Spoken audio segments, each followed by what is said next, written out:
Halo, selamat datang di saluran kami, Acting Upside. Hari ini kita akan membahas topik yang sangat menarik, yaitu 6 jalan menuju kekayaan. Apa yang dimaksud dengan kekayaan? Bagaimana cara menuju ke sana? Di dalam video ini, saya akan memberikan 6 jalan yang bisa membawa Anda menuju kekayaan. Ada beberapa alasan mengapa orang ingin mengambil jalan menuju kekayaan. Secara umum, kekayaan dapat memberikan kemampuan untuk memenuhi kebutuhan hidup dan keinginan hidup yang lebih baik, seperti memiliki rumah yang nyaman, mobil, liburan yang menyenangkan, dan mengakses fasilitas dan layanan yang lebih baik. Namun, dari sisi yang sangat atraktif, kekayaan dapat memberikan beberapa manfaat seperti: pertama, kebebasan finansial. Dengan memiliki kekayaan yang cukup, seseorang dapat memiliki kebebasan untuk melakukan apa yang diinginkan, tanpa harus tergantung pada gaji bulanan atau pekerjaan. Ini memungkinkan seseorang untuk mengejar impian dan keinginan mereka tanpa khawatir tentang uang. Kedua, pengaruh dan kekuasaan. Orang yang memiliki kekayaan yang cukup memiliki pengaruh dan kekuasaan dalam banyak hal, seperti dalam bisnis, politik, dan masyarakat. Kekayaan dapat membuka pintu untuk memiliki jaringan dan koneksi yang lebih luas, mempengaruhi keputusan bisnis dan politik, serta berkontribusi pada kemajuan sosial dan ekonomi. Ketiga, prestis dan kepuasan. Kekayaan dapat memberikan status dan prestis, serta memberikan rasa kepuasan yang besar dalam mencapai tujuan keuangan yang diinginkan. Ini juga dapat meningkatkan harga diri dan rasa percaya diri. Namun, penting untuk diingat bahwa kekayaan bukanlah segalanya dalam hidup ini, dan harus dicapai dengan cara yang baik dan etis pula. Selain itu, kekayaan tidak selalu menjamin kebahagiaan, kesehatan, atau hubungan yang lebih baik dengan orang lain. Sehingga, jika Anda sudah kaya, bukan berarti Anda terbebas dari masalah. Oleh karena itu, penting untuk memiliki pandangan yang seimbang dan realistis tentang kekayaan dalam hidup kita. Berikut adalah 6 jalan menuju kekayaan. Jalan pertama, menabung. Menabung adalah cara sederhana yang bisa membawa Anda menuju kekayaan. Dengan menabung secara teratur, Anda dapat membangun kebiasaan yang baik dalam mengelola uang Anda. Anda bisa menabung setidaknya 10% dari pendapatan Anda setiap bulan dan menginvestasikan uang tersebut pada instrumen investasi yang aman dan menguntungkan. Menabung adalah kunci utama dalam mencapai kekayaan dan kestabilan keuangan jangka panjang. Berikut adalah beberapa cara menabung terbaik. 1. Membuat anggaran. Menabung dimulai dengan memahami keuangan Anda. Pertama-tama, buat anggaran untuk memperkirakan pendapatan dan pengeluaran Anda. Ini akan membantu Anda mengetahui berapa banyak yang bisa Anda sisihkan untuk menabung setiap bulannya. 2. Menabung secara otomatis. Salah satu cara terbaik untuk menabung adalah dengan membuat otomatisasi. Anda bisa mengatur untuk memindahkan sejumlah uang ke rekening tabungan atau investasi secara otomatis setiap kali gaji Anda masuk. Hal ini akan membantu Anda menabung tanpa perlu memikirkan atau mengambil tindakan secara manual. Nomor 3. Memilih rekening tabungan yang tepat. Pilih rekening tabungan yang memberikan bunga yang cukup tinggi agar uang yang Anda tabung berkembang lebih cepat. Nomor 4. Mengurangi pengeluaran. Salah satu cara terbaik untuk meningkatkan tabungan adalah dengan mengurangi pengeluaran Anda. Cobalah untuk membatasi pengeluaran yang tidak perlu atau buat keputusan yang lebih bijaksana dalam pembelian. Nomor 5. Investasi. Selain menabung di rekening tabungan, mempertimbangkan untuk melakukan investasi yang aman dalam reksadana atau saham. Secara jangka panjang, investasi bisa memberikan keuntungan yang lebih besar daripada sekedar bunga tabungan. Nomor 6. Membuat tujuan finansial. Tentukan tujuan finansial jangka pendek dan jangka panjang Anda. Ini akan membantu Anda memotivasi diri untuk menabung lebih banyak dan mengelola keuangan yang lebih baik. Nomor 7. Konsisten. Konsistensi dalam menabung sangat penting untuk mencapai tujuan keuangan Anda. Cobalah untuk menabung jumlah yang sama setiap bulan, bahkan ketika terjadi perubahan dalam keuangan Anda. Menabung bukan hanya tentang menyimpan uang, tetapi juga tentang mengelola keuangan dengan lebih baik. Dengan disiplin dan konsistensi, Anda dapat membangun tabungan yang kuat dan mencapai tujuan keuangan Anda dengan lebih mudah. Beberapa tokoh keuangan terkenal telah mempopulerkan aturan khusus dalam menabung yang dapat membantu seseorang mencapai tujuan keuangan mereka. Berikut ini adalah beberapa contoh aturan khusus dalam menabung yang dipopulerkan oleh tokoh keuangan. Nomor 1. Aturan 50-30-20 oleh Elizabeth Warren. Aturan ini mengatur agar 50% dari penghasilan digunakan untuk kebutuhan dasar, 30% untuk keinginan, dan 20% untuk menabung atau membayar hutang. Nomor 2. Aturan 80-20 oleh Dave Ramsey. Aturan ini mengatur agar 80% dari penghasilan digunakan untuk kebutuhan dasar dan membayar hutang, dan 20% untuk menabung dan investasi jangka panjang. Nomor 3. Aturan Pay Yourself First oleh George S. Clason. Aturan ini mengatur agar seseorang menabung sebelum melakukan pengeluaran lainnya, sehingga setidaknya 10% dari penghasilan akan disisihkan untuk menabung. Nomor 4. Aturan One More Year oleh Suzanne Orman. Aturan ini mengatur agar seseorang menunda pensiun atau pengeluaran besar lainnya selama 1 tahun lagi untuk menambah tabungan dari investasi jangka panjang. Nomor 5. Aturan Invest in Yourself oleh Robert Kiyosaki. Aturan ini mengatur agar seseorang menginvestasikan waktu dan uang untuk meningkatkan keterampilan dan pengetahuan mereka agar dapat menghasilkan penghasilan yang lebih besar di masa depan. Menerapkan aturan khusus dalam menabung ini dapat sangat membantu seseorang membangun kebiasaan menabung dan mencapai tujuan keuangan mereka dengan lebih efektif. Jalan kedua, berinvestasi. Berinvestasi adalah cara yang lebih agresif untuk mencapai kekayaan. Anda bisa memilih untuk berinvestasi di pasar saham, properti atau instrumen investasi lainnya yang menurut Anda cocok dengan profil resiko Anda. Namun perlu diingat bahwa investasi juga memiliki resiko. Jadi pastikan Anda melakukan penelitian yang cukup sebelum memutuskan untuk berinvestasi.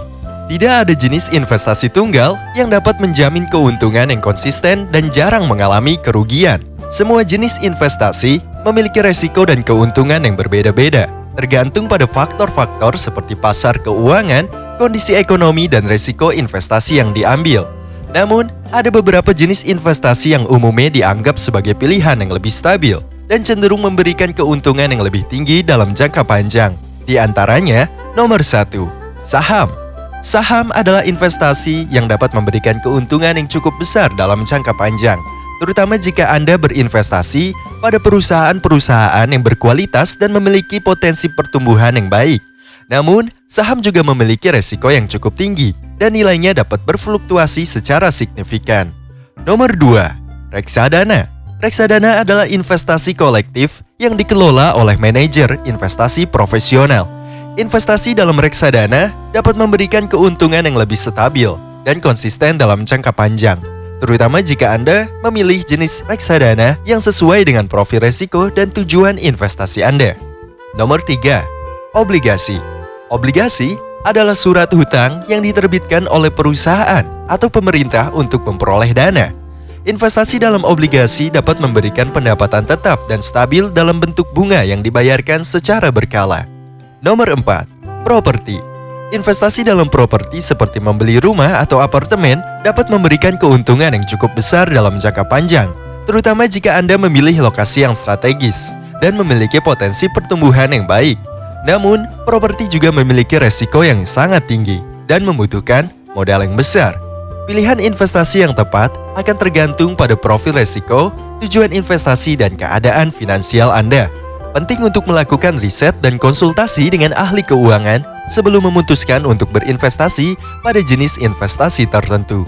Selain itu, penting juga untuk memiliki strategi diversifikasi investasi dengan membagi investasi Anda ke berbagai jenis investasi yang berbeda-beda untuk mengurangi resiko investasi yang tidak Anda inginkan. Berikut ini adalah beberapa aturan khusus dalam berinvestasi yang dipopulerkan oleh tokoh keuangan terkenal. 1. Diversifikasi portofolio. Aturan ini dipopulerkan oleh Warren Buffett dan mengatur agar investor menyebarkan risiko dengan memiliki berbagai jenis investasi yang berbeda. Nomor 2. Belilah kualitas, bukan harga. Aturan ini dipopulerkan oleh Bill Town dan mengatur agar investor membeli saham berkualitas yang sehat secara finansial, bukan hanya karena harganya yang murah. Nomor 3. Belajar dari kesalahan. Aturan ini dipopulerkan oleh Ray Dalio dan mengatur agar investor mempelajari kegagalan mereka dan menggunakan pengalaman itu untuk membuat keputusan investasi yang lebih baik di masa depan. Nomor 4. Fokus pada jangka panjang. Aturan ini dipopulerkan oleh Peter Lynch dan mengatur agar investor tidak terlalu khawatir tentang fluktuasi pasar jangka pendek dan fokus pada kinerja jangka panjang dari investasi mereka. Nomor 5. Jangan investasi pada sesuatu yang tidak kamu mengerti. Aturan ini dipopulerkan oleh Warren Buffett dan mengatur agar investor hanya berinvestasi dalam bisnis yang mereka mengerti dan mereka kenal betul. Menerapkan aturan khusus dalam berinvestasi ini dapat membantu seseorang membangun strategi investasi yang efektif dan mengurangi resiko investasi. Namun, penting untuk diingat bahwa setiap investor memiliki situasi dan tujuan investasi yang berbeda-beda. Jadi aturan khusus tersebut harus disesuaikan dengan kebutuhan dan kondisi finansial individu. Jalan ketiga, berwirausaha. Berwirausaha adalah cara yang paling populer untuk mencapai kekayaan. Dengan memiliki bisnis sendiri, Anda dapat menghasilkan pendapatan yang lebih besar daripada hanya menjadi karyawan. Namun, memulai bisnis juga memiliki resiko yang besar. Jadi pastikan Anda memiliki rencana bisnis yang matang sebelum Anda memulainya. Di era digital dan teknologi seperti sekarang, ada beberapa model berwirausaha yang sedang populer dan terus berkembang. Di antaranya, pertama, e-commerce. Bisnis online atau e-commerce telah menjadi tren di masa sekarang. Dengan semakin banyaknya orang yang melakukan pembelian secara online, banyak wirausaha yang memanfaatkan platform e-commerce seperti Tokopedia, Shopee, Bukalapak, dan lain-lain untuk menjual produk mereka. Kedua, bisnis berbasis teknologi.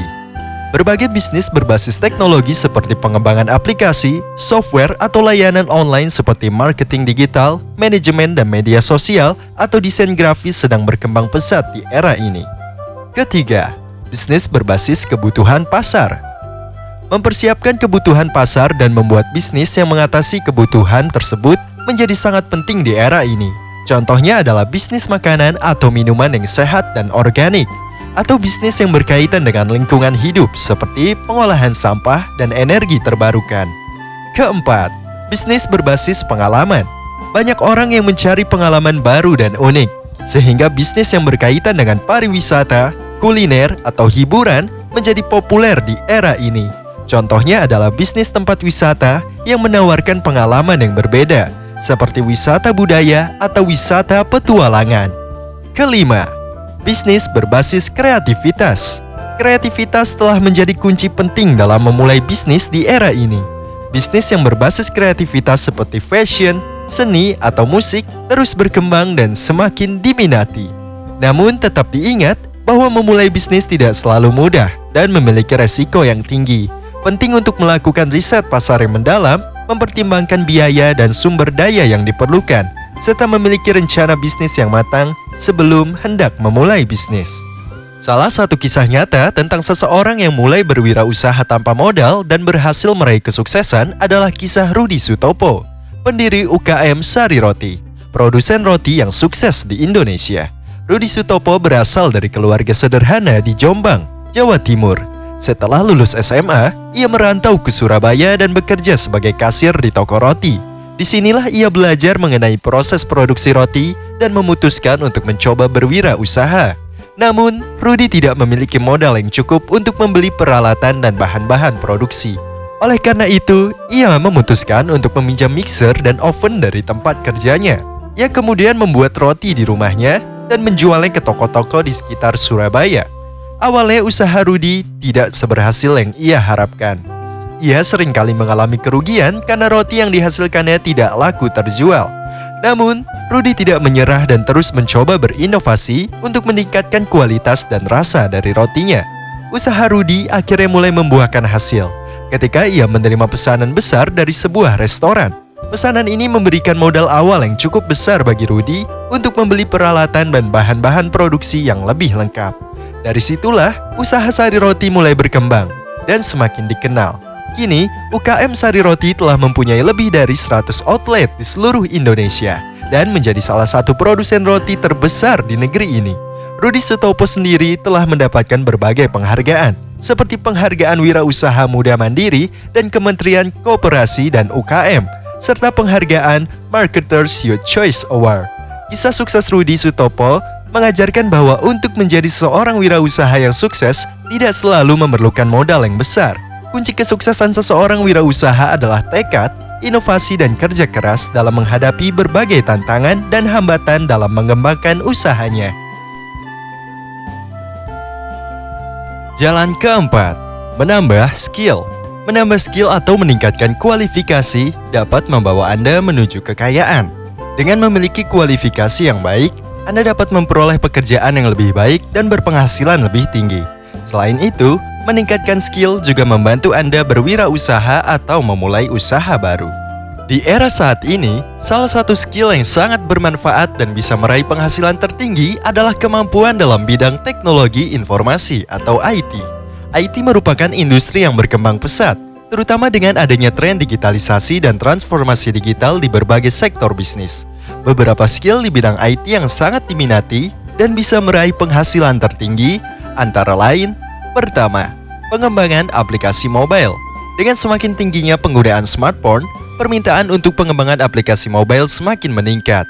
Kemampuan untuk mengembangkan aplikasi mobile yang user-friendly dan inovatif bisa mendatangkan penghasilan yang sangat tinggi. Nomor 2, pengembangan software.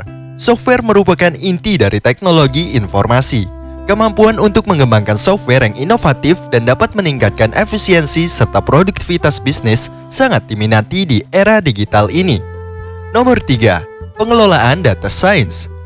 Data menjadi hal yang sangat penting dan banyak dimanfaatkan di berbagai sektor bisnis. Kemampuan untuk mengelola dan menganalisa data secara efektif serta memberikan insight dan solusi bisnis melalui data science adalah skill yang sangat diminati dan dibayar tinggi. Nomor 4, keamanan cyber.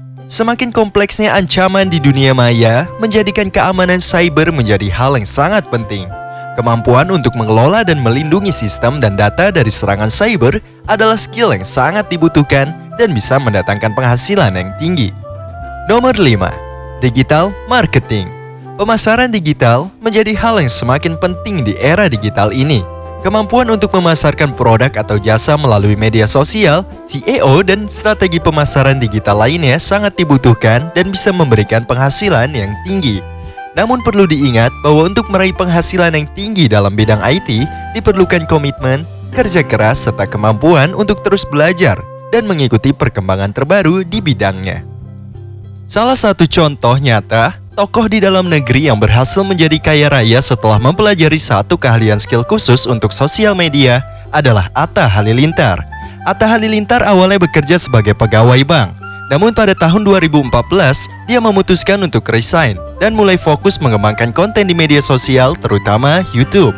Atta memulai karirnya di YouTube dan membuat konten video seputar travel, fashion, dan gaya hidup. Namun dia kemudian mulai mengalihkan fokus pada konten video tentang game, musik, dan prank.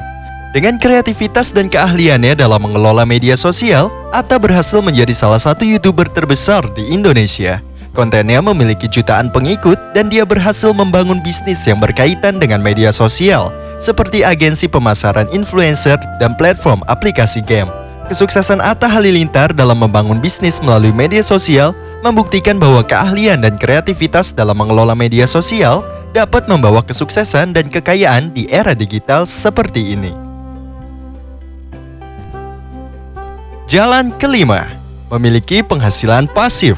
Mempunyai penghasilan pasif dapat membawa Anda menuju kekayaan tanpa harus bekerja secara aktif. Anda bisa memilih untuk memiliki properti sewa, investasi di pasar saham, atau produk keuangan lain yang dapat memberikan penghasilan pasif. Namun pastikan Anda melakukan penelitian yang cukup sebelum memutuskan untuk melakukan investasi. Sumber-sumber penghasilan pasif bisa datang dari berbagai sumber, di antaranya 1. Investasi. Penghasilan pasif bisa didapatkan dari investasi seperti saham, obligasi, dan reksadana, atau properti. Misalnya, jika Anda membeli saham dan mendapatkan dividen atau membeli properti dan menyewakannya, maka Anda bisa mendapatkan penghasilan pasif dari investasi tersebut. Kedua, bisnis online. Penghasilan pasif juga bisa didapatkan dari bisnis online, seperti penjualan produk digital atau menjalankan bisnis dropshipping. Anda dapat membangun website atau toko online dan menghasilkan uang dari penjualan produk. Ketiga, royalti. Jika Anda memiliki hak cipta atau paten atas sebuah produk atau karya, maka Anda bisa mendapatkan penghasilan pasif dan royalti. Misalnya, penulis buku dapat menerima royalti dari penjualan buku mereka. Keempat, properti. Selain dari menyewakan properti, penghasilan pasif juga bisa didapatkan dari properti berupa royalti dari hak atas tanah, sewa kos di pusat perbelanjaan, atau sewa parkir. Kelima, investasi dalam bidang keuangan. Ada beberapa cara untuk berinvestasi dalam bidang keuangan dan mendapatkan penghasilan pasif, seperti deposito, obligasi, reksadana, dan lain sebagainya. Keenam, program afiliasi. Program afiliasi memungkinkan Anda untuk mendapatkan penghasilan pasif dari promosi produk atau layanan tertentu. Anda bisa menerima komisi ketika orang membeli produk melalui link afiliasi Anda. Penghasilan pasif dapat berasal dari berbagai sumber, tetapi semua tetap membutuhkan upaya dan investasi awal untuk membangunnya. Oleh karena itu, penting untuk memilih sumber penghasilan pasif yang sesuai dengan minat dan keahlian Anda, dan membangunnya dengan konsisten dan terencana. Dalam hidup ini, banyak dari kita yang bekerja keras dan memperoleh penghasilan dari pekerjaan yang kita lakukan setiap hari. Namun bagaimana jika Anda bisa menghasilkan uang tanpa harus bekerja secara aktif? Ini mungkin terdengar seperti mimpi, tetapi ini adalah hal yang dapat dicapai melalui pemasukan pasif. Pemasukan pasif mendukung penghasilan yang diperoleh tanpa harus melakukan pekerjaan yang aktif secara terus-menerus. Ini berbeda dari pemasukan aktif, yang merupakan penghasilan yang diperoleh dari pekerjaan yang harus dilakukan secara aktif, seperti bekerja sebagai karyawan atau menjalankan bisnis Anda sendiri. Keuntungan utama dari memiliki penghasilan pasif adalah kebebasan finansial yang dapat dihasilkan. Dengan memiliki sumber penghasilan yang stabil dan cukup besar, Anda tidak perlu terus-menerus bekerja keras untuk memenuhi kebutuhan keuangan Anda. Anda dapat memiliki lebih banyak waktu untuk melakukan hal-hal yang Anda sukai atau mengejar hobi serta passion Anda tanpa perlu merasa khawatir tentang keuangan. Sebagai contoh, pertimbangkan seseorang yang memiliki properti yang disewakan sebagai sumber pemasukan pasif. Meskipun pemilik properti masih harus melakukan pemeliharaan properti dan menangani masalah sewa, mereka tidak perlu bekerja secara aktif untuk menghasilkan uang dari properti tersebut. Pemasukan pasif seperti ini memungkinkan pemilik properti untuk memiliki waktu luang dan menghasilkan uang pada waktu yang sama. Namun, membangun pemasukan pasif bukanlah hal yang mudah dan memerlukan usaha dan waktu yang konsisten. Salah satu cara untuk memulai adalah dengan berinvestasi dalam aset yang menghasilkan pemasukan pasif, seperti yang sudah kita sebutkan tadi. Anda juga dapat membuat bisnis online atau memproduksi konten digital yang dapat menghasilkan penghasilan pasif, seperti membuat buku elektronik atau menjual produk digital di market online. Bagaimanapun, memiliki sumber penghasilan pasif yang stabil dan dapat diandalkan dapat memberikan kita banyak manfaat, seperti kebebasan finansial, waktu yang lebih fleksibel, dan peningkatan kualitas hidup. Jadi, mulailah mencari cara untuk membangun pemasukan pasif Anda hari ini dan dapatkan kebebasan finansial yang Anda inginkan.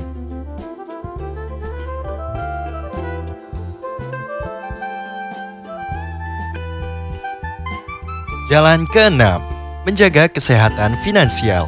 Menjaga kesehatan finansial adalah hal yang sangat penting dalam mencapai kekayaan. Dengan mengelola uang Anda secara bijak, Anda dapat meminimalkan resiko kebangkrutan dan meningkatkan kekayaan Anda. Pastikan Anda memiliki rencana keuangan yang matang dan terus mengelolanya secara berkala. Ada kisah nyata seorang bintang sepak bola terkenal bernama Diego Maradona. Ia adalah pemain sepak bola yang sangat berbakat dan populer pada masanya. Maradona memenangkan banyak penghargaan dan gelar di dunia sepak bola dan terkenal dengan gaya hidup mewahnya. Ia sering terlihat menghabiskan uangnya dengan sembrono, seperti membeli mobil mewah dan menginap di hotel-hotel bintang 5. Namun Maradona tidak mempertimbangkan masa depan keuangannya. Ia seringkali terlibat dalam kasus hukum dan pengeluarannya melebihi pendapatannya. Ia juga terlibat dalam kecanduan narkoba dan alkohol, yang semakin membuat keuangan pribadinya semakin buruk. Ketika Maradona pensiun dari dunia sepak bola, keuangan pribadinya mulai merosot. Ia mengalami kesulitan untuk mempertahankan gaya hidup mewahnya dan mengeluarkan hutang yang berlebihan. Akhirnya, Maradona harus terpaksa menjual harta benda dan properti yang dimilikinya untuk membayar hutang. Kisah Maradona menjadi pelajaran penting bagi kita semua, bahwa menjaga kesehatan finansial sangat penting, bahkan bagi orang yang memiliki pendapatan yang besar dan terkenal. Tanpa menjaga kesehatan finansial, kekayaan yang kita miliki bisa saja hilang begitu saja, dan kita bisa kembali jatuh miskin.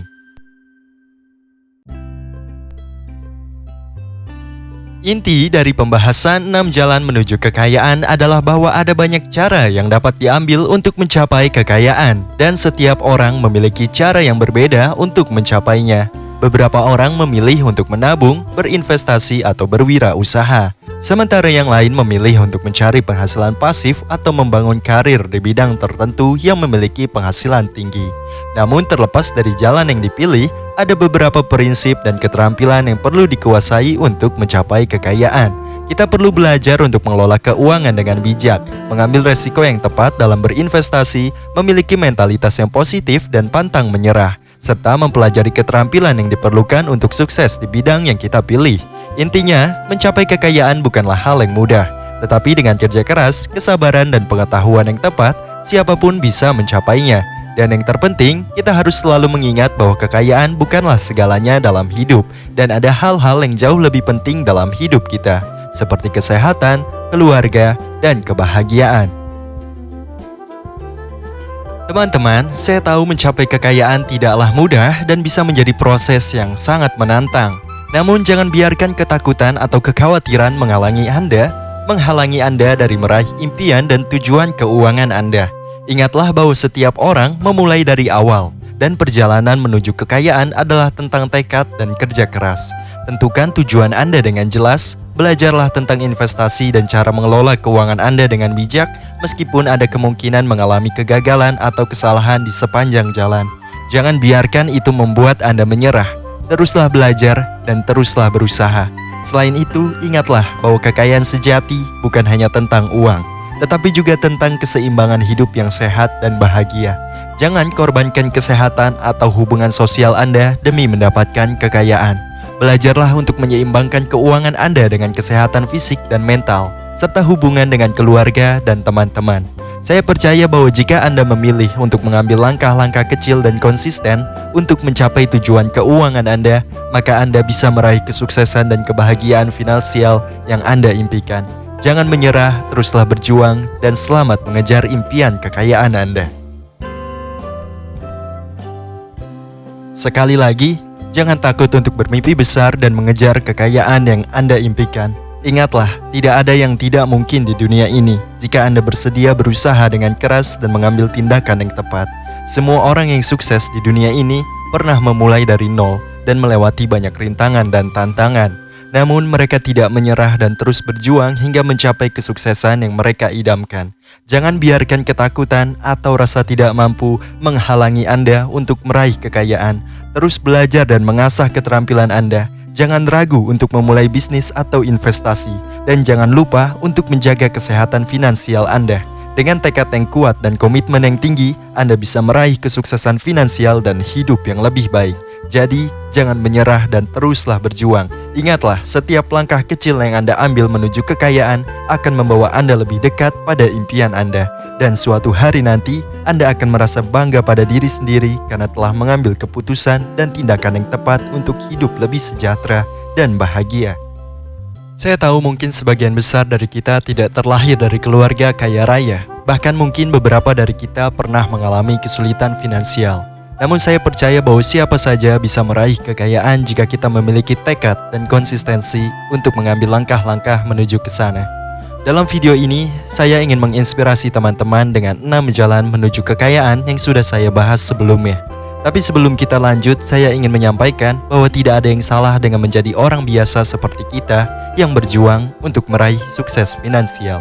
Namun jika kamu merasa ingin memiliki hidup yang lebih baik, ingin punya kebebasan finansial, dan memiliki masa depan yang lebih baik, maka tidak ada salahnya untuk mencoba hal-hal baru dan mempelajari strategi-strategi untuk meraih kekayaan.